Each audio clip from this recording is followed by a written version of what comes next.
Et c'est dans ce contexte de guerre en Ukraine que la France s'apprête à lancer très sérieusement un nouveau service national volontaire. L'annonce devrait être faite par Emmanuel Macron après-demain, jeudi, lors d'un déplacement dans une brigade d'infanterie de l'Isère.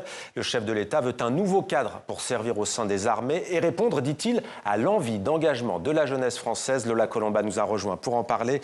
Bonsoir Lola. Bonsoir. Un nouveau service volontaire, de quoi s'agit-il au juste ? Eh bien écoutez Mohamed, selon des sources citées par la presse, ce nouveau service national pourrait durer 10 mois et concerner 2 à 3 000 personnes dès la première année de sa mise en service. À terme, l'objectif, c'est de recruter 50 000 volontaires par an. Mais quelle différence y a-t-il entre ce qui existe déjà, Lola, le service national universel ? Eh bien tout d'abord, la différence, elle porte sur la durée, c'est-à-dire qu'actuellement, la mobilisation pour le SNU, elle est de minimum 2 semaines avec la possibilité de s'engager volontairement sur un temps plus long. Rappelons que ce dispositif, il a été lancé en 2019, plus de 20 ans après la suppression de la conscription en France. Et ailleurs en Europe, comment ça se passe au juste ?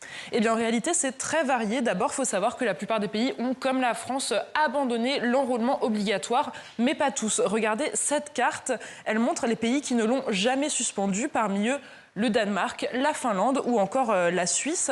Et d'autres encore l'ont réactivé, notamment ces dernières années face à la menace posée par la Russie. C'est le cas notamment de la Croatie qui a voté le mois dernier son rétablissement à partir de 2026, tandis que la Lettonie, elle a franchi le pas dès 2023. La Lituanie et la Suède, quant à elles, avaient réactivé le système de conscription avant même l'invasion de l'Ukraine, respectivement en 2015 et en 2017. Et enfin, il y a un certain nombre de pays qui proposent, comme en France, un service volontaire. C'est le cas des Pays-Bas, de la Bulgarie ou encore de la Pologne. L'Allemagne, la Roumanie ou encore la Belgique doivent, quant à elles, franchir le pas l'an prochain.